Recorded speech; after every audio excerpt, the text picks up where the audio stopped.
Hello everyone, welcome back to the channel. आज की इस वीडियो में हम स्टार्ट करेंगे विद एग्जांपल नंबर 4 के साथ। तो शुरू करते हैं।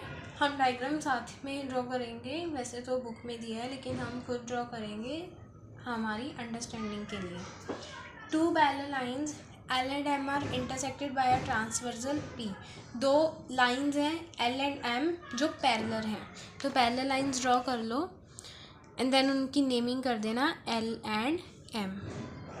ये एक पैरेलल लाइन होगी और ये होगी, इसको मैं नाम दे देती हूँ एल, इसको नाम दे दिया एम, और उनको इंटरसेक्ट कर रही है एक ट्रांसवर्सल लाइन जिसको हमने नाम दिया हुआ है P. Show that the quadrilateral form by bisect of interior angle is a rectangle.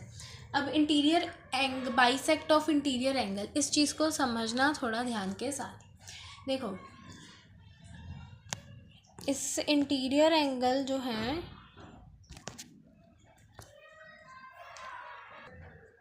Interior angles कौन से हैं इस क्वाड्रिलेटरल, इसके अंदर ये एक इंटीरियर एंगल है, ये भी इंटीरियर एंगल है, ये भी और ये भी।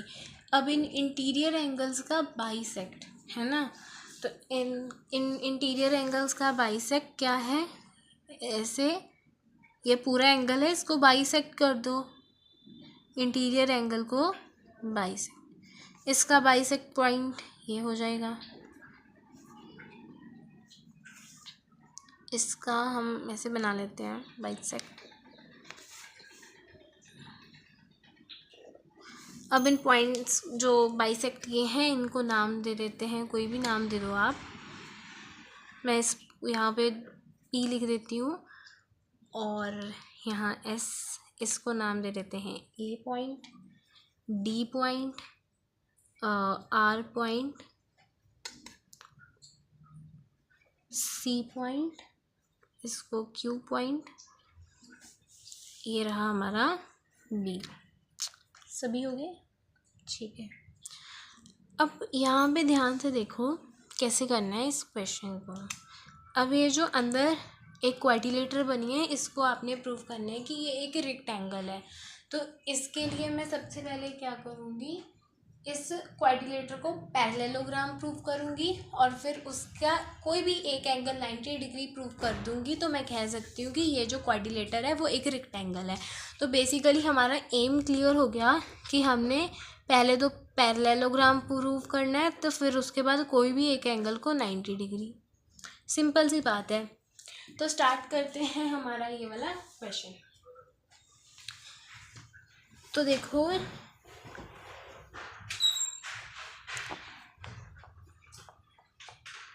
ओके, देखो ये जो P A C angle, P A C angle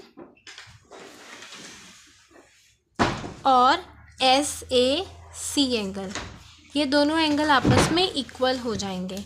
क्यों? क्योंकि ये ऑल्टरनेट इंटीरियर एंगल्स बना रहे हैं। सो यहाँ पे हम लिखेंगे दैट, ठीक है बच्चे, तो यहाँ पे हमने इनको इंटीरियर एंगल के हिसाब से इनको इक्वल कर दिया। अब अगर मैं इन दोनों एंगल्स को, पहले मैं लिख रही हूँ फिर समझाऊंगी। Let angle P A C और R C A equals to 2x। क्यों लिया ये भी बताऊंगी, क्या लिया, क्यों लिया, सिग्निफिकेंस क्या है, सब कुछ करेंगे। मैंने फ़िलहाल ये किया कि देखो इस लाइन का मतलब क्या है, जो पी ए सी एंगल है वो इक्वल है 2x के, पी ए सी एंगल वो 2x है, ठीक है। मतलब ये जो पी ए सी है इसको लाइन बाइसेक्ट कर रही है, बी ए लाइन बाइसेक्ट कर रही है, मतलब इसको इक्वल पार्ट्स में डिवाइड कर रही है। अगर हमारा angle P A C 2x है तो ये x हो जाएगा, ये x हो जाएगा, है ना। ये पूरा एंगल है, इसको ये लाइन, और ये भी x, दोनों हो गए x, 2x बन गया। अब एंगल आर सी ए की बात करूँ, आर सी ए, ये भी 2x लिया है हमने। इसको कौन, ये पूरा एंगल है 2x का, इसको लाइन बाइसेक्ट कर रही है सी डी, 2 इक्वल पार्ट्स में डिवाइड कर रही है, तो ये भी x हो जाएगा, ये भी x हो जाएगा। जब आप इन दोनों को सॉल्व करोगे फिर से 2x बन जाएगा, तो इसको भी x मान लिया, इसको भी, ये भी x हो गया, ये भी x हो गया, ठीक है। अब देखो यहाँ पे अब देखो, अगर ये एंगल आपस में इक्वल है तो ये वाले एंगल्स भी आपस में इक्वल हो जाएंगे। क्यों? क्योंकि ये अल्टरनेट इंटीरियर एंगल्स बना रहे हैं। ठीक है, सो यहाँ पे मैं लिखूँगी दैट कि मेरा जो एंगल SAC है, एंगल SAC एंगल वो इक्वल है QCA के, एंगल QCA के, क्योंकि वो भी बना रहे हैं alternate angles, alternate interior angles. ये एंगल का साइन है, पीछे एस लगानी है। सो यहाँ पे भी हम ले लेते हैं लेट एंगल SAC इक्वल है एंगल QCA के, और इसको मैं 2y मान लेती हूँ। ठीक है, अगर इसको भी x मान लूँगी, ये भी x हो जाएगा, ये भी x हो जाएगा, तो पता नहीं ना लगेगा, इसलिए मैंने y मान लिया। अब इसका मतलब भी यही है कि एंगल SAC वो 2y है, मतलब इसको लाइन बाइसेक्ट कर रही है, मतलब इक्वल पार्ट्स में, ये भी y हो जाएगा, और QCA भी 2y है, QCA भी 2y है, मतलब ये भी हमारा हो जाएगा y। आई होप आपको ये चीज़ क्लियर होगी हो। अब देखो, हमने बड़े एंगल्स को तो कर दिया प्रूव अल्टरनेट इंटीरियर एंगल। अगर आप ध्यान से इस फिगर को देखो,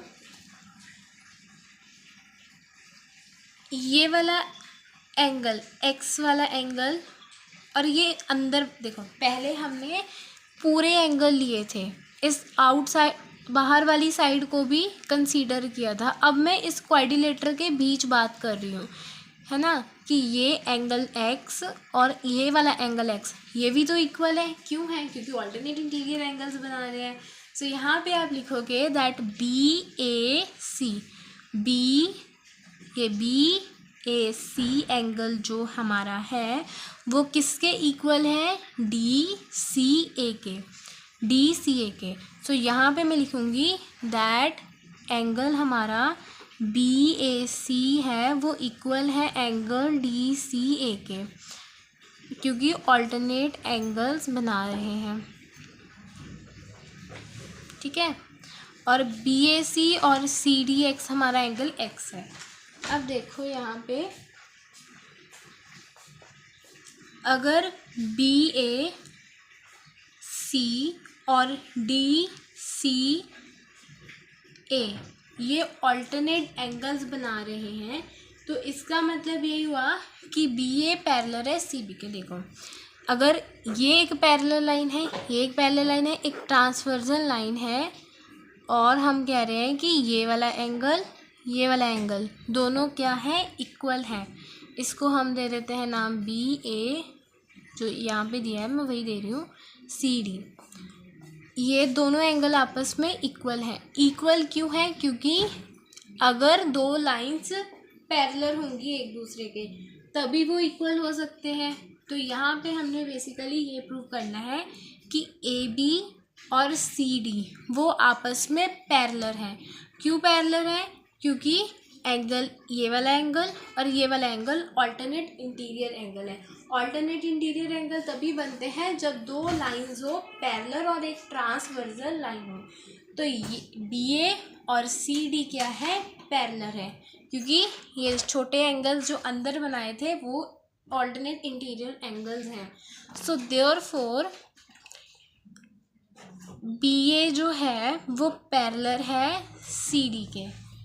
अभी मैंने पैरेलल इसलिए प्रूव किया क्योंकि हमने इनको पैरेललोग्राम प्रूव करना है ना। सो यहाँ पे हमने प्रूव कर दिया कि जो हमारी AB है, जो BA वो पैरेलल है CD के। अब देखो, अगर ये वाले एंगल्स आपस में अल्टरनेट एंगल है तो ये वाले एंगल्स भी अल्टरनेट एंगल्स हैं, है ना। तो हम सेम वैसे ही करेंगे। तो यहाँ पे मैं इस एंगल को नाम दूंगी, हम इस एंगल की बात कर रहे हैं, that angle DAC। Angle DAC जो है वो किस एंगल के इक्वल है? एंगल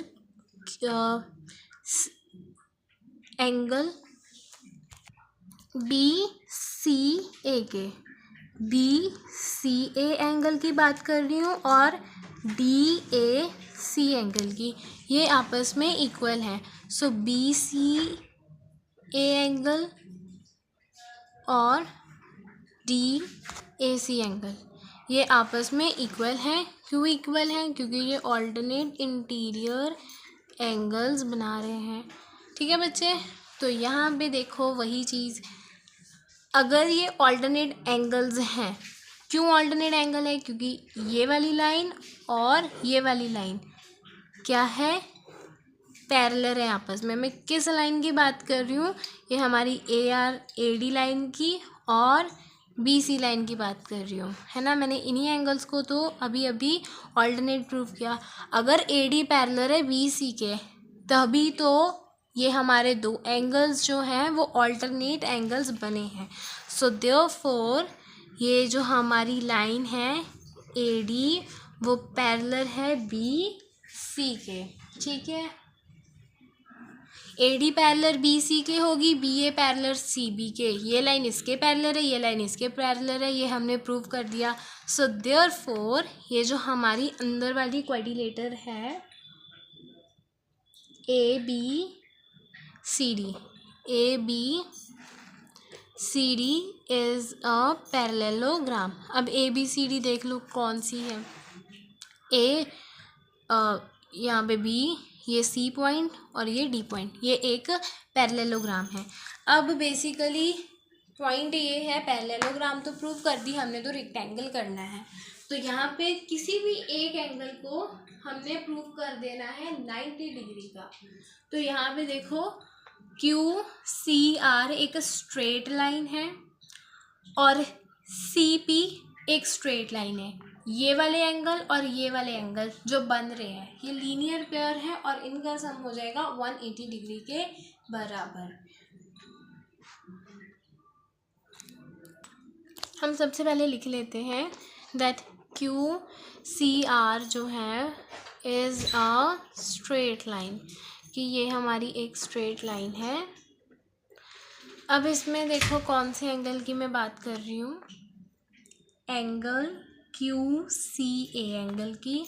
एंगल QCA लेंगे plus angle RCA, angle RCA ये इक्वल है 180 के, क्योंकि ये बना रहे हैं लीनियर पेयर। ठीक है, अब QCA एंगल देखो, QCA एंगल में हम क्या माना है इनको, y। QCA पूरे एंगल की बात चल रही है, तो पूरे एंगल को हमने y प्लस y लिखेंगे, क्योंकि हाफ पार्ट्स में BC उसको डिवाइड कर रही है। QCA है, इसको BC डिवाइड कर रही है y और y में। मैं बात कर रही हूँ QCA मतलब पूरे इस C एंगल की, तो y प्लस y लिख सकती हूँ मैं इसको मैं लिखूँगी y plus y plus RCA की बात करो अब, RCA। अब इस एंगल को मैंने x माना हुआ है ना, तो मैं x लिख दूँगी यहाँ पे, x plus x is equals to 180। ये क्या बन जाएगा, 2y plus 2x is equals to 180 degree. अब 2 कॉमन ले लिया, y plus x is equals to 180 degree. y plus x is equals to 180 by 2 cutting कर दो 90 आएगा। सो y प्लस x कितना आया, 90 डिग्री। अब ये y प्लस x कौन सा एंगल है ना, ये देखो हमने इस अंदर वाली ये क्वाड्रिलेटर को प्रूव करना है रेक्टेंगल, तो यहाँ पे मैं x ये वाला भी हो सकता है, y ये भी हो सकती है, ये भी y लेंगे कि ये x, कौन सा x y लेना है, बाहर वाला का अंदर वाला। अब देखो हमने जो 90 डिग्री एंगल है वो किसको प्रूव करना है, इन अंदर वाले एंगल को प्रूव करना है ना। सो देयरफॉर इस x प्लस y, मैं x प्लस वाई जो है वो अंदर वाले एंगल की बात करूँगी, तो मैं इस x प्लस वाई की जगह पे अगर एंगल BCD लिख दूँ, कौन सा एंगल, BCD। देखो x प्लस वाई आया ना हमारा आंसर की बात, 90 डिग्री के इक्वल है। अब y ये वाला लेना है बाहर वाला, x बाहर वाला का अंदर वाले एंगल्स लेने हैं। ऑब्वियस ही बात है, हमने 90 डिग्री प्रूव करना है इस अंदर वाले एंगल्स को, क्योंकि रेक्टेंगल प्रूव करना है। तो मैं y प्लस एक्स इन अंदर वाले एंगल की बात करूँगी, मतलब y प्लस एक्स ये पूरा एंगल है ना। सो देयरफॉर मैं लिख सकती हूँ y प्लस एक्स की जगह कि मेरा एंगल बी सी डी ये पूरा एंगल 90 डिग्री के इक्वल है। सो यहाँ पे मैं लिखूँगी that angle B C D 90 degree के है। हमने एक एंगल प्रूव कर दिया 90 डिग्री का, वो भी इनफ है। सो देयरफॉर ये जो हमारा ए बी सी डी है is a rectangle. So with this हमारी जो एग्जाम्पल नंबर 4 है वो होती है डन। अब नेक्स्ट वीडियो में हम करेंगे एग्जाम्पल नंबर 5।